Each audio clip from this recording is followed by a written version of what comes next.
Je tiens à vous rendre hommage pour cela, comme je vous avais rendu hommage lorsque vous aviez réussi ce que le monde entier nous envie et qui doit rester dans l'histoire glorieuse de notre beau pays, c'est-à-dire ce changement pacifique, politique, qui s'est déroulé dans notre pays. Là où toutes les prévisions étaient pessimistes, vous avez réussi à démontrer que le changement était possible dans ce pays et de manière pacifique, sans heurts, sans coup de feu, sans effusion de sang. Ça, c'était le plus important, je vous le dois, et encore une fois, je vous réitère mes félicitations.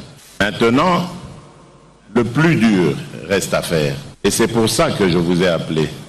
Je vous ai invité. Parce que, souvenez-vous, le 6 décembre, oui, je pense que c'était le 6 décembre de 2020, ou le 10, je ne sais plus mon discours, c'était le 6, hein, merci. J'avais lancé un appel au peuple congolais pour dire maintenant le travail commence. Évidemment, il fallait tout mettre en branle de manière constitutionnelle et de sorte que l'équipe qui allait démarrer, l'équipe de l'Union sacrée qui allait démarrer dans ce travail qui est programmé, soit dans les meilleures conditions possibles et ne souffre d'aucune contestation sur le plan juridique. C'est fait aujourd'hui et nous pouvons dire avec joie que Kisalu ekoki kobanda, Mosala ekoki kobanda, Kazi ekoki kobanda,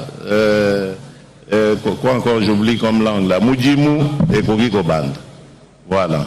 Donc, je compte sur chacune et chacun de vous pour que ce que nous avons promis à notre peuple, nous puissions le leur donner. Faisons très attention, car ce même peuple qui nous a acclamé hier, ce peuple peut nous descendre vite fait et bien fait demain, à cause de nos propres turpitudes. Et je dois vous dire que c'est vrai, je suis de nature serein, mais j'étais quand même un petit peu irrité par ce qui se passait, parce que nous étions occupés à souiller cet acte glorieux que nous venions d'accomplir quelques mois plus tôt. Mais Dieu merci, vous vous êtes repris, ce sont des incidents de parcours, on ne peut pas rester dessus, mais maintenant je voudrais envisager avec vous l'avenir. Et l'avenir, c'est déjà demain, avec l'investiture du gouvernement. J'ai ouï dire qu'il y avait certains mécontentements, que je peux comprendre. Mais mécontentements vis-à-vis de la composition du gouvernement, bien sûr. Mais dites-vous bien qu'à l'absolu, quoi qu'on fasse, tout le monde ne pouvait pas se retrouver dans ce gouvernement. Donc, quelque part, ces mécontentements ne se justifient plus à partir du moment où le gouvernement est en place. Des efforts ont été fournis pour que celui-ci soit le plus représentatif possible des souches socio-ethniques de notre pays. Mais malgré ça, on ne pourra quand même pas y arriver. Nous avons plus de 400 tribus dans ce pays, plus de 400 dialectes, et que sais-je encore. Donc, ce n'est pas possible de créer ou de composer un gouvernement avec toutes les tendances socio-ethniques de notre pays. Ce n'est pas possible. Donc, il nous faut être solidaires avec ceux qui sont là. Parce que ce n'est pas leur personne qu'il faut voir, c'est le travail qu'ils vont fournir. Et c'est de ce travail que nous avons besoin pour notre survie politique. Je suis convaincu que tous ici, vous caressez le rêve d'être réélu, de revenir après 2023 au au Parlement ou au gouvernement ou que sais-je, ou même à la présidence, qui sait. Donc, je crois que tout cela passe par une discipline dans notre comportement, mais aussi par la solidarité. Ou nous croyons en ce que nous faisons, et nous le faisons, ou bien nous n'y croyons pas, mais alors, dans ce cas, il ne faut pas perdre du temps à faire croire à notre peuple que nous sommes à son service. Je vous l'ai dit lors de notre première rencontre, mon leitmotiv, il me vient certes de mon parti, mais je le partage avec tous les Congolais qui regardent dans la même direction que moi, c'est le peuple d'abord. Nous sommes programmés, grâce aux élections, pour servir ce peuple.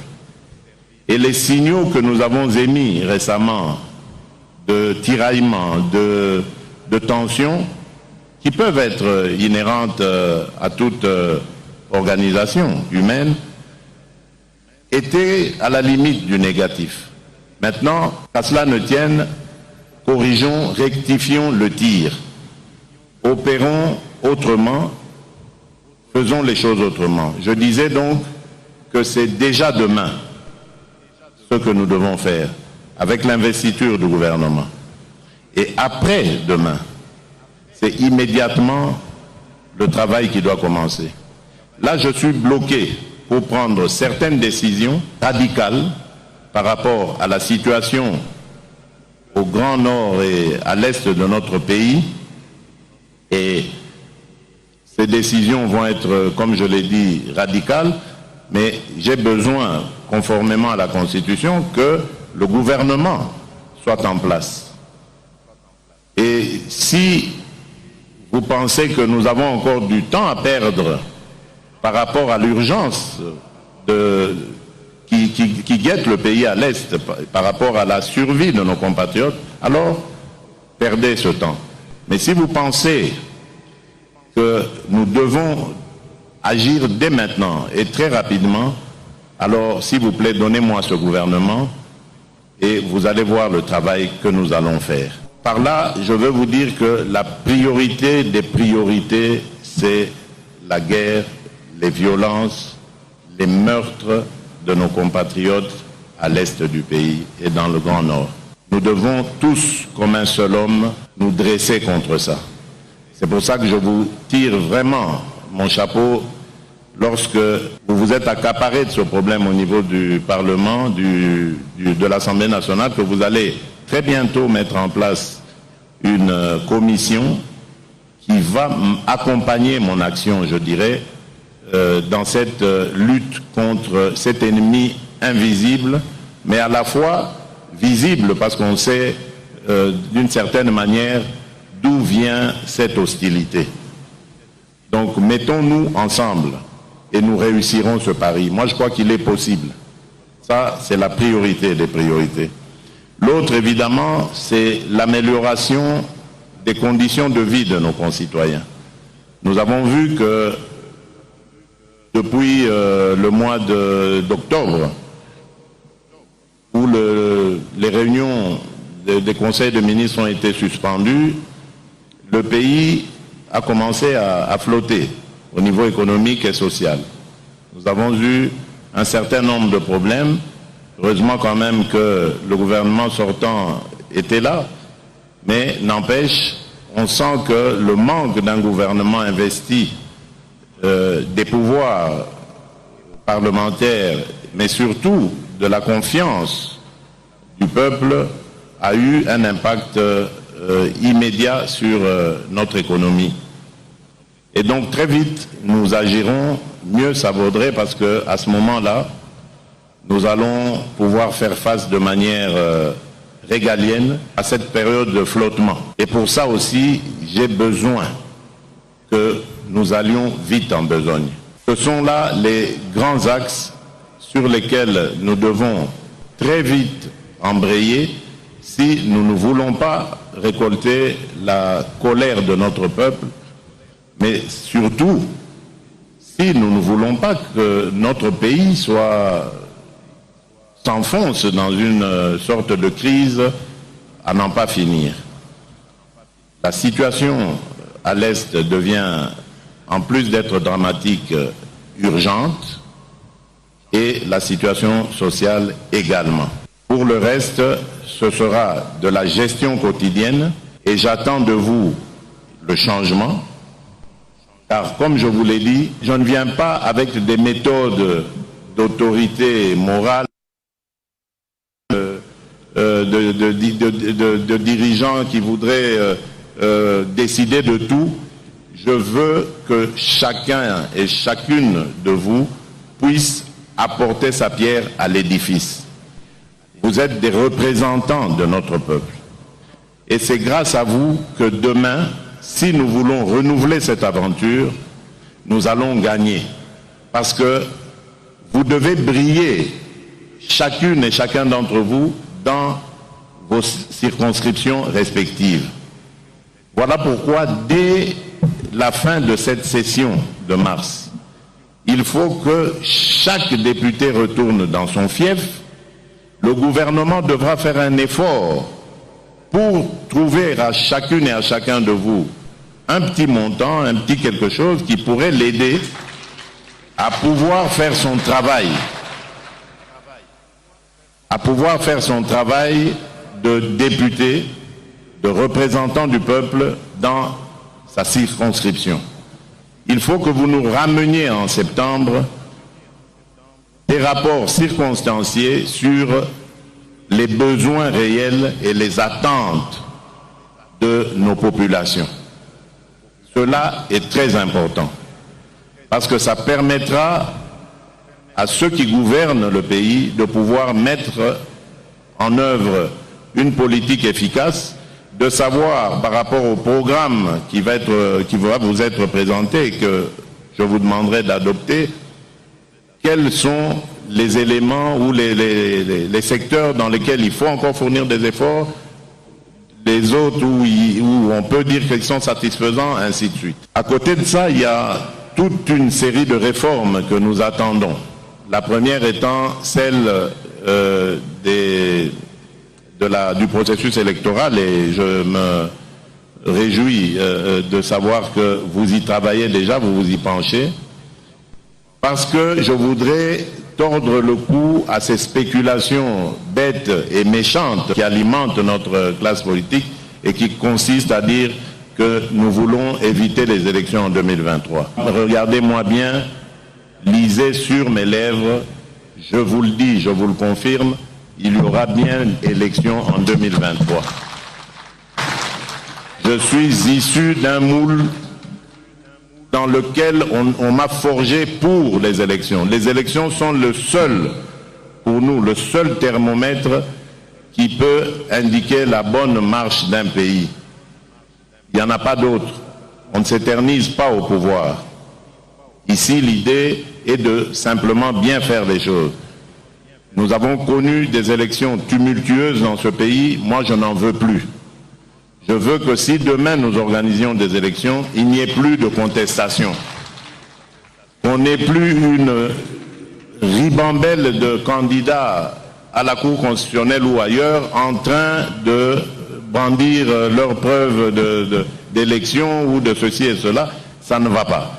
Donc vous devez réfléchir à nous donner un processus électoral qui soit crédible, qui soit clair et qui puisse permettre à tous ceux qui seront élus et ceux qui ne le seront pas d'avoir la même lecture. Et pendant ce temps, en parallèle, le processus électoral va devoir continuer son bonhomme de chemin. En plus de cela, il y a eu ce fameux débat sur le recensement, l'identification de la population, mais ce n'est pas un prétexte, rassurez-vous, pour ne pas organiser les élections. J'ai parlé et rencontré plusieurs spécialistes en matière électorale qui m'ont dit et certifié qu'il y a moyen de faire ces deux choses de manière concomitante pour avancer. Nous avons besoin dans notre pays de savoir qui est congolais, qui ne l'est pas. Nous avons besoin dans notre pays de savoir combien de Congolais vivent dans notre pays, combien sont à l'étranger. C'est une chose qui est tout à fait normale parce que cela permettra d'organiser notre développement et d'aller vraiment aux besoins des populations. C'est quelque chose de primordial lorsqu'on veut aller loin avec un pays. Donc ne vous laissez pas manipuler par ce genre de discours qui consiste à faire croire qu'il y a anguille sous roche. Les militants sur les réseaux sociaux et les pseudo-journalistes, laissez ça à ceux qui font ça. Nous ne sommes pas venus là où nous sommes pour continuer de militer, non. Maintenant, nous devons regarder les choses avec réalisme. On ne doit pas se laisser entraîner dans de la manipulation, qu'elle soit nationale ou internationale. Il n'y a en nous aucune intention de fuir les élections, pas du tout. Nous allons les affronter comme nous l'avons toujours fait, la tête haute, et sûr d'ailleurs que nous réussirons. Donc je compte sur vous vraiment pour que vous m'aidiez à mettre en branle cette machine électorale qui va nous permettre d'aboutir en 2023 à des élections crédibles et transparentes. D'autres réformes, c'est aussi par rapport à l'administration. Je ne vais pas toutes les énumérer ici, mais je parle au fur et à mesure que je vois les choses qui peuvent ruiner les efforts de développement de ce pays. C'est notamment le tumulte, le tohu-bohu que l'on constate dans nos provinces. Ça devient insupportable. Aujourd'hui, pour un oui ou pour un non, un gouverneur est débarqué, un président de l'Assemblée provinciale est débarqué. Ça devient vraiment un capharnaüm qui fait que je ne crois pas que nous puissions avoir une vision claire et ordonnée par rapport à nos provinces. Nous avons des choses à faire par rapport à ces provinces, notamment de créer, de mettre en place cette caisse de péréquation qui va leur permettre de se développer. Nous avons d'autres idées par rapport à l'agriculture, par rapport aux infrastructures, pour permettre à ces entités de se développer, mais lorsque nous voyons les sujets sur lesquels on observe ces pommes de discorde, on se dit, mais est-ce que nous avons la même compréhension par rapport aux attentes de notre peuple? Ça devient vraiment infernal. Et je vous prie vraiment de vous pencher sur cette question parce que c'est sérieux. Nos provinces ne peuvent pas toujours être aussi instables. Surtout les provinces dans lesquelles nous avons à faire face en ce moment à des violences.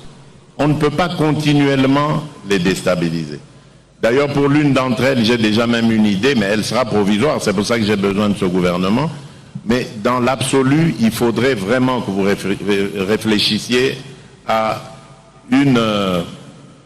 un mécanisme qui ferait que nos provinces vont demeurer stables, complètement stables. Il y a également une autre réforme qui me tient particulièrement à cœur, c'est celle des nationalités. Non pas que j'ai une autre nationalité, mais j'ai vécu longtemps à l'étranger, je connais ce problème. Nous avons milité de l'étranger avec des Congolais qui ont d'autres nationalités, mais qui sont Congolais et qui se battent pour le Congo de la même manière que ceux qui sont au pays, qui aiment le Congo et qui investissent de leur temps et de leur argent pour ce pays. Et je trouve que c'est injuste de continuellement comme ça les tenir à l'écart. Un Congolais, quelle que soit la nationalité qu'il ait acquise après les péripéties de sa vie, est de nature attachée à son pays, à son peuple. Ça, c'est ce que j'ai toujours constaté. Le Congolais aime son pays. Même si parfois on en fait un peu trop, mais nous aimons notre pays. Donc il faut permettre à ces compatriotes, moi je les appelle ainsi, de la diaspora, de pouvoir être à l'aise. Maintenant, je n'impose rien, mais il faut leur permettre de prendre part au débat à l'intérieur de leur pays. Soit en participant activement, donc politiquement, ou soit en revenant. Et ça, il faut faciliter leur retour. On a commencé déjà avec l'obtention du visa, donc ils peuvent prendre leur visa immédiatement à l'aéroport de Njili, enfin, ou à l'entrée, quelle qu'elle soit, à l'intérieur du pays. Mais je pense qu'il faut aller beaucoup plus loin. Oublier, par exemple, de leur demander un visa. Par exemple, on peut faire tomber pour un Congolais d'origine l'idée de l'octroi d'un visa. Enfin, il y a plein de choses comme ça qu'on peut imaginer. Mais je pense qu'il est temps que nous mettions à profit ce réservoir d'idées, de propositions que nous avons à travers les Congolais de la diaspora. Beaucoup aimeraient faire des choses pour leur pays, mais sont bloqués à cause de l'administration.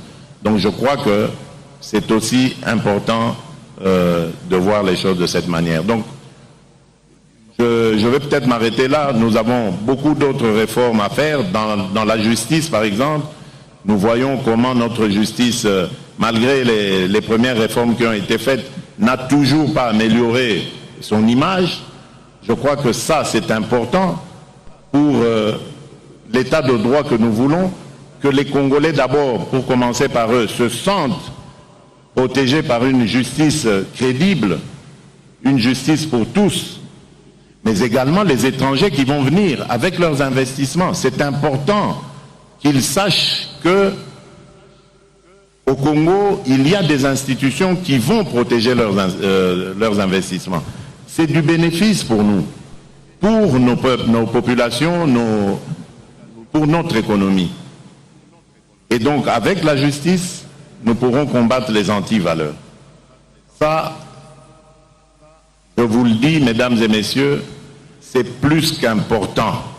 Nous devons dès maintenant mettre vraiment un focus sur la lutte contre la corruption, contre l'impunité, contre le blanchiment d'argent et bien d'autres choses qui sont à la base de nos difficultés. Le Congo est un pays riche, mes chers amis. Nous pouvons faire des miracles, vraiment des miracles dans les années qui viennent. Il ne faut pas attendre des générations, comme parfois je l'entends à Congo, tout c'est faux. Congo et Koki Kobonga Lelo. Mais c'est à nous de mettre la main à la pâte, c'est à nous de fournir ces efforts, d'arrêter de voler notre pays, d'arrêter de le ruiner. Nous pouvons le faire. Et ça, je vous le demande vraiment de tout cœur, aidez-moi à réaliser cela.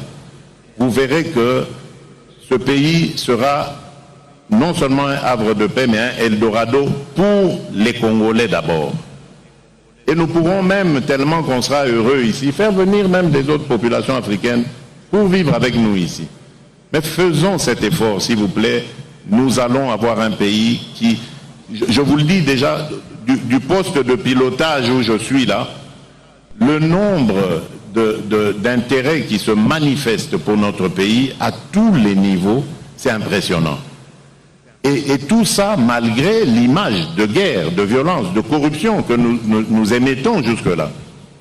Donc, il nous suffit d'éradiquer cela, et nous allons commencer à refuser du monde ici, à Njili, à Loano, à Goma, Kisangani et tout ça. Donc, on va refuser du monde. Tellement le pays est brisé, et nous avons nous-mêmes aussi intérêt à entrer dans l'histoire du monde, dans la gestion économique de ce monde, parce que nous avons du répondant. Nous sommes détenteurs dans notre sous-sol de près de, ou plus de 60% des minerais stratégiques. Ceux qui vont faire l'économie de demain se trouvent ici au Congo. Mais si nous sommes distraits, vous savez ce qui risque de nous arriver? Mais on va nous faire une guerre ici, comme en Irak, comme en Afghanistan. Des multinationales vont prendre des pans entiers de notre pays et vont les diriger avec des seigneurs de guerre uniquement pour exploiter nos richesses. Et demain, quand il n'y aura plus rien, on nous abandonnera. Et nous ressemblerons à la Somalie. C'est ça qui risque de nous arriver si nous ne sommes pas vigilants. Notre pays est très riche, mais nous devons être d'abord, nous, les propriétaires de ce pays, et dire ce que nous voulons. Nous ne fermons les portes à personne, mais nous voulons que ceux qui vont venir ici tiennent compte aussi de nos desiderata. Ils vont se développer, mais nous, d'abord. Nous allons développer le pays grâce à nos ressources et nous allons faire la joie de ces investisseurs qui pourront aussi à leur tour se retrouver. Mais tout ça demande de la concentration, du sérieux. Si nous ne faisons pas attention, comme je vous l'ai dit, on va nous diviser,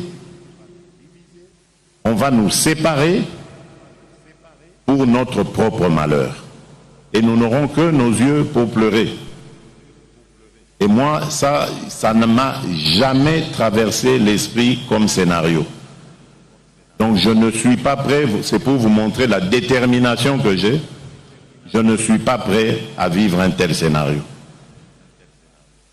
Je veux conduire mon pays de telle sorte que demain, après-demain, dans 100 ans, dans 1000 ans, tout le temps que ce pays, que ce monde sera monde, que le Congo reste uni, que les Congolaises et les Congolais vivent heureux dans leur pays, heureux et libres.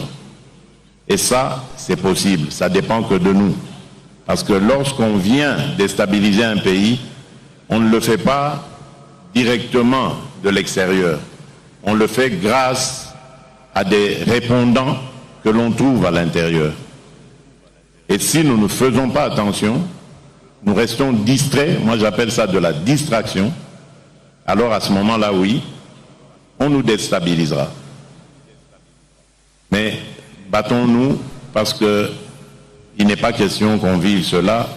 Je sais que vous aimez chacune et chacun d'entre vous là où il est ce pays.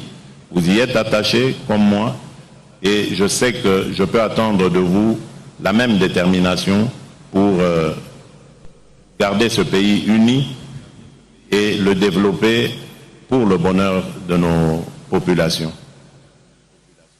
Voilà, mesdames et messieurs, je crois que j'ai fait le tour de la question. Je ne sais pas ce qui est prévu après mon allocution, à part le fait qu'il y a un repas et peut-être une belle musique pour agrémenter celui-ci. Mais je ne sais pas si, comme la fois passée, il y avait des personnes représentant des groupes qui seraient désignés pour parler. Mais qu'à cela ne tienne, je tiens simplement à vous souhaiter bon travail pour l'investiture de notre gouvernement. J'ai appris que vous avez reçu vos copies. Donc faites le travail de l'examen de ces copies. Et je vous félicite parce que j'ai entendu que lorsque le Premier ministre vous a reçu caucus par caucus, vous avez été très virulent dans vos analyses et c'est ça que j'attends de vous. Il faut ne ménager personne. Il faut agir dans l'intérêt de notre peuple. Ne ménagez personne. Lorsque vous voyez qu'il y a quelque chose qui ne va pas, interpellez. Faites votre travail. Moi, je vous encourage à cela. Il y a des députés qui m'ont écrit et je vous promets que je vous recevrai. Tout cela passera par le président de l'Assemblée nationale, bien entendu, parce que c'est par son truchement que j'avais reçu ces mémos. Je les recevrai, nous discuterons, il n'y a aucun problème. Je sais qu'il y a des députés qui sont déçus, dont les attentes ont été déçues. Je ne veux pas vous dire ici que je vous promets un poste ministériel parce que je n'en ai plus. Mais je ne veux pas je ne veux que personne ne se sente abandonné, laissé en marge de cette action, de cette impulsion. Donc, on trouvera les voies et moyens pour que tout le monde soit dans la dynamique et que, à chaque niveau qu'il ou elle se trouve, puisse apporter quelque chose à l'action de l'union sacrée de la nation. Encore une fois, merci. Je vous rappelle que le peuple attend de nous des résultats. Souvenez-vous du moment où nous avons créé cette union sacrée, du moment où il y a eu des changements à la tête des deux chambres, du moment où il y a eu la nomination du Premier ministre. Vous êtes des Congolais, vous étiez au Congo lorsque tout ça se passait, vous avez vu la joie qu'exprimait notre peuple, et donc cette joie est équivalente aux attentes qui sont celles de ce même peuple.